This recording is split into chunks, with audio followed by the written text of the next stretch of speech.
হতাশা আপনাকে কখনো স্পর্শ করতে পারবে না।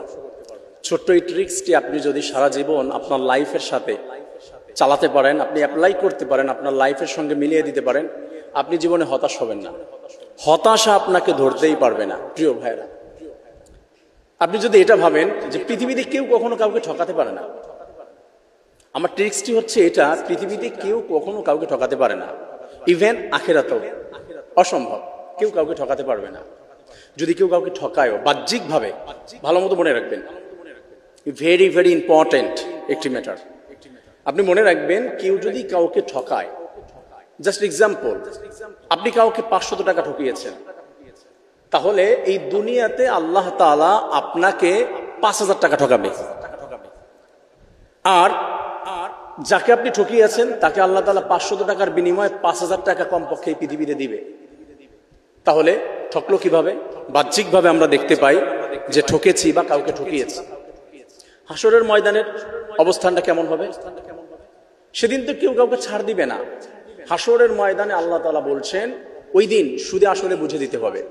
আপনি যাকে ঠকিয়েছিলেন তাকে আপনার দিয়ে দিতে হবে, তাকে আপনি যেটা ঠকিয়েছেন, কথার মাধ্যমে, অঙ্গীকারের মাধ্যমে, টাকা পয়সার মাধ্যমে, এভরিথিং, যে কোনো বিষয়ে আপনি কাউকে ঠকিয়েছেন, আপনাকে প্রতিদান দিবে যে ক্ষতিগ্রস্ত হয়েছে, মাজলুম হয়েছে। আর যে জালিম, তাকে দায়ভার নিতে হবে, তার অপরাধ, তার গুনাহ নিয়ে নিতে হবে, বুঝে দিতে হবে, গায়ের চামড়া কেটে কেটে দিতে হবে, গোশত কেটে দিতে হবে।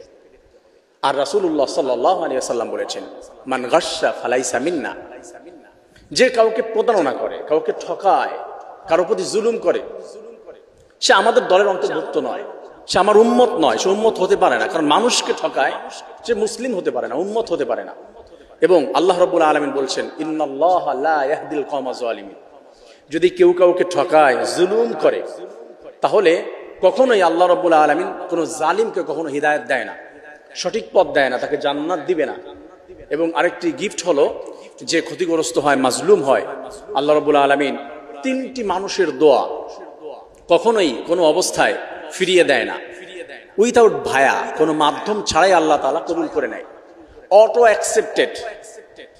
আল্লাহ রাব্বুল আলামিনের কাছে যদি কোনো মাজলুম, যে ক্ষতিগ্রস্ত হয়েছে, ঠকেছে, সে যদি আল্লাহর কাছে হাত তুলে বলেছে, আল্লাহ আমি ক্ষতিগ্রস্ত হয়েছে, আমাকে ঠকিয়েছে, আমার প্রতি জুলুম করেছে, আল্লাহ তাআলা বলে তুমি কি চাও, কি বলতে চাও?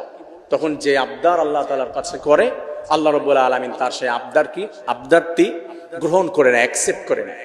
প্রিয় ভাইরা, আমি যে বিষয় বলতেছিলাম আপনাদেরকে, আপনি কখনো হতাশ হবেন না আমার এই বিষয়টি যদি মনে রাখেন, যে আপনাকে কেউ ঠকাতে পারে না। আপনি ঠকেছেন দুনিয়াতে, বাহ্যিকভাবে দেখছেন, মৌলিকভাবে আপনি ঠকেন নাই, আপনিই জিতেছেন। আমি যে বললাম, এক্সাম্পলটি দিলাম যে আপনিই জিতেছেন, মৌলিকভাবে আপনি ঠকেন নাই। আসুন, এই জন্য মন খারাপ করবেন না কেউ ঠকালে। আমার কিছু হারিয়ে গেলে আমি মন খারাপ করি না। হ্যাঁ, আমি সত্য কথা বলছি, আমার যদি কিছু হারিয়ে যায় আমি মন খারাপ করি না। কারণ কেউ যদি নিয়ে যায়, কেউ চুরি করে, আমাকে ঠকায়, আমি কখনো মন খারাপ করি না। আমি মন খারাপ করি তার জন্য, যে ঠকিয়েছে সে তো অচিরেই ঠকবে, সে তো অচিরেই সমস্যার ভিতরে পড়বে, তার জন্য আমার মন খারাপ হয় না। আপনিও মন খারাপ করবেন না, আপনারা হ্যাপি থাকবেন যে ঠকিয়েছে, জাস্ট আলহামদুলিল্লাহ, আল্লাহ তাআলা আমাকে দিবে। তাহলে দেখবেন যে আপনার কোনো কষ্ট হবে না ভিতরে, আপনার কষ্টটা আগে থেকেই দূর করে দিবেন।